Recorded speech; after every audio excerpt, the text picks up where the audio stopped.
Hey everyone, this is Larry Everett with Hyperspace Beacon, and I'm here today to talk to you about the new Huttball PvP zone on Quesh that just hit the live servers on Tuesday in Star Wars: The Old Republic.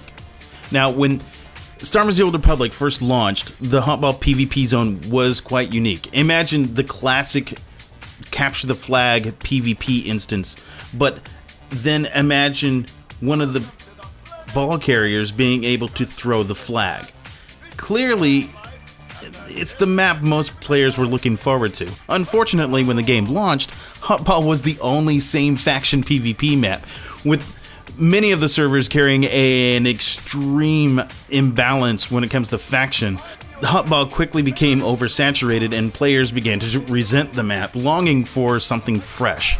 Eventually, BioWare opened up all PvP maps for cross-faction conflict, and even though we did eventually gain 2 more PvP zones, we couldn't understand why one of them was not Huttball. The gameplay design lends itself so easily to multiple map styles.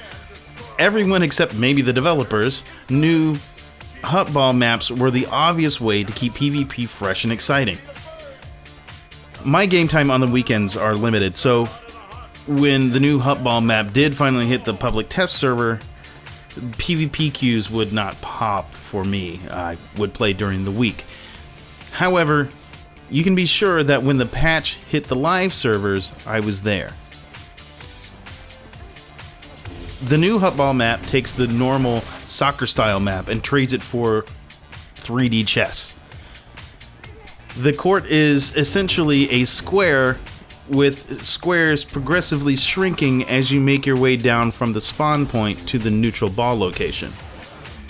Once you capture the ball, you traverse back up the platforms to the goal. In between the primary levels are smaller platforms that can mostly be used as healing or sniping locations, but generally these would not be used by the ball carrier. The most important space on the map for the ball carrier is the outside ring. That's where the ramps are for each level, and players will likely congregate there. Of course, we can't forget traps and pitfalls. Players get used to falling off platforms. It happens all the time, and it is clearly a part of the strategy for both defense and offense. All platforms are raised, but not far enough so that you can't use something like Force Leap or Intercede to clear the gap. But even if you don't have those kinds of abilities, it's imperative that you are aware of the fastest way to the next level. I can tell you from first-hand experience that jumping down isn't always an option, even if you have Force Leap, because it's possible to jump from the top platform to the bottom and then die. But to climb back up, you have the ramps. If you don't have the ball, you can use the grappling platforms. There are 2 grappling platforms, one on each side of the map. Be aware that there is a short cast time for the grappling hooks, so it might be faster to find another way up. As for the traps, well, there's actually only one trap: toxic goo. Periodically, vats open up, pouring out green, glowing sludge in specific locations on the map. Each of the lower levels have a pool of goo at the foot of the ramp, and then just before you reach the goal, on each side of the goal sits a couple of larger pools. A fairly straightforward design, no real surprises. But is it fun? My first few matches were great. I believe most players were still trying to figure out the map. I chuckled at the number of ball carriers who attempted to use the grappling hook, but that's okay. We're all exploring, right? However, I can see some frustrations when you run into a coordinated group. Travel time from the center of the court to the goal can be extremely short.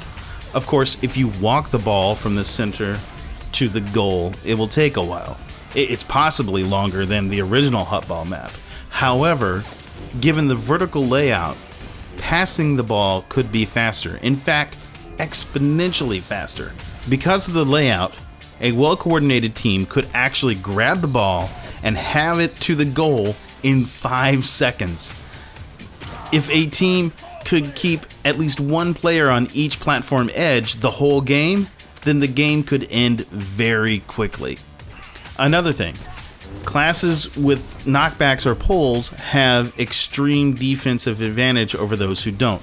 Okay, I play a Marauder who doesn't have a knockback or a pull, so my perspective might be a bit skewed. You know, like Rock says nerf paper, scissors is fine. But given the number of platforms and the on-foot distance between each makes pushbacks extremely frustrating, especially sniper or gunslinger pushbacks that root you.